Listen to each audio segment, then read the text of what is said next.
আজকে বানাচ্ছি খুব হেলদি একটি নাস্তা, সবার জন্যই খুব ভালো। ডায়াবেটিক পেশেন্ট, বাচ্চা, বড় সবার জন্যই।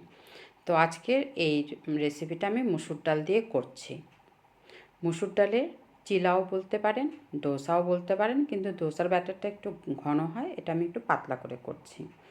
তো রেসিপিটা শুরু করে দেওয়ার আগে কিছু প্রিপারেশান করে নিতে হবে। তার মধ্যে রয়েছে এই মুসুর ডালটাকে ভালো মতো করে ধুয়ে নিয়ে কিছুক্ষণ ভিজিয়ে রাখতে হবে। 3 থেকে 4 বার জলটা চেঞ্জ করে নিয়ে ভালো করে ধুয়ে নিতে হবে, প্রচণ্ড ধুলাবালি নোংরা থাকে।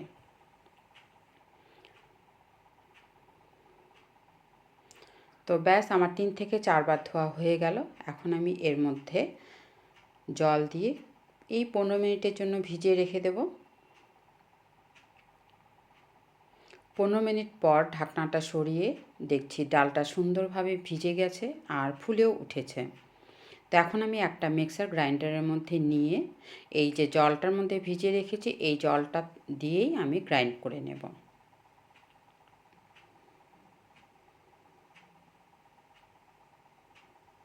গ্রাইন্ড করে নিলাম, একদম মিহি করে করতে হবে যেন একটাও মুসুর ডালের দানা গোটা না থাকে। এখন আমি এর মধ্যে জল মিক্সড করে দিচ্ছি। এই মিক্সির বাটিটাই ধুয়ে জল দিয়ে দিলাম। তো দেখে মনে হচ্ছে একটু ঘন হয়েছে, আমি এখানে আরেকটু জল অ্যাড করব। তো এই ব্যাটারটা একটু পাতলাই হয়, তাই একটু আমি জল অ্যাড করে দিলাম। এই যে এরকম পাতলা হবে ব্যাটারটা। এখন আমি এর মধ্যে স্বাদ মতো লবণ, আমচুর পাউডার, সাদা জিরে আর জোয়ান দিয়ে ভালো করে মিক্সড করে নেব।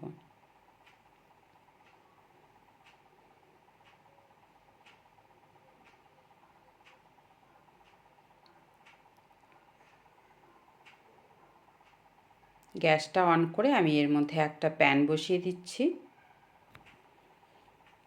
প্যানটা গরম হয়ে গেলে আমি এর মধ্যে সাদা তেল দিচ্ছি। আমি এখানে রাইস ব্র্যান্ড অয়েল ইউজ করছি, আপনারা ইচ্ছা মতন ইউজ করতে পারেন, তবে হ্যাঁ, সর্ষের তেল ইউজ করবেন না। তেলটা গরম হয়ে গেলে আমি এর মধ্যে ব্যাটারটা দিয়ে দেব। আর দেখুন কত পাতলা হয়েছে ব্যাটারটা, এটাকে ছড়িয়ে ছড়িয়ে দিতে হবে।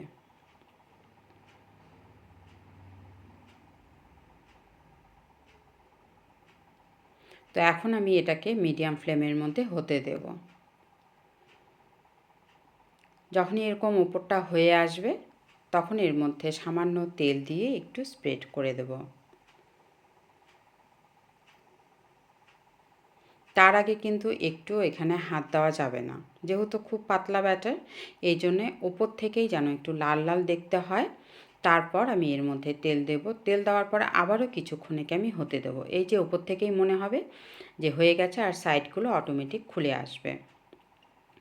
তো তাওয়ার থেকে যখনই, প্যানের থেকে আর কি, যখনই সাইডগুলো এইভাবে খুলে খুলে আসবে তখনই মনে করতে হবে এটা আমার হয়ে গেছে। এখন আমি হালকা হাতে এটাকে উল্টে নেব। কত সুন্দর করে উঠে আসলো দেখুন। আর যদি ঠিকঠাক করে না হয় তাহলে কিন্তু উঠে আসবে না, লেগে থাকবে। তো ব্যাস, একটা হয়ে গেল। আমি আরেকটা ভেজে নিচ্ছি, সেমভাবেই আরেকটা ভেজে নেব।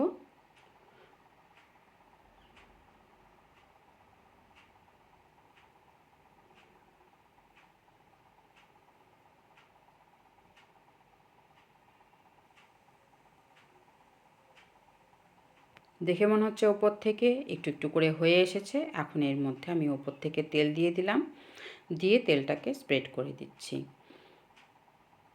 দেখুন কি সুন্দর সাইডগুলো খুলে আসলো কিছুক্ষণের মধ্যেই। বেশিক্ষণ সময় লাগে না এটা হতে, মিডিয়াম ফ্লেমের মধ্যেই করতে হবে। এখন এটাকেও আমি নামিয়ে নিচ্ছি। তো বাড়িতে এইভাবে করে দেখো, দারুণ টেস্ট হয় খেতে, সবার জন্যে খুব উপকারী আর হেলদি একটা ব্রেকফাস্ট। অল্প তেলের মধ্যেই রান্না হয়ে যায় আর খুব কম সময় লাগে।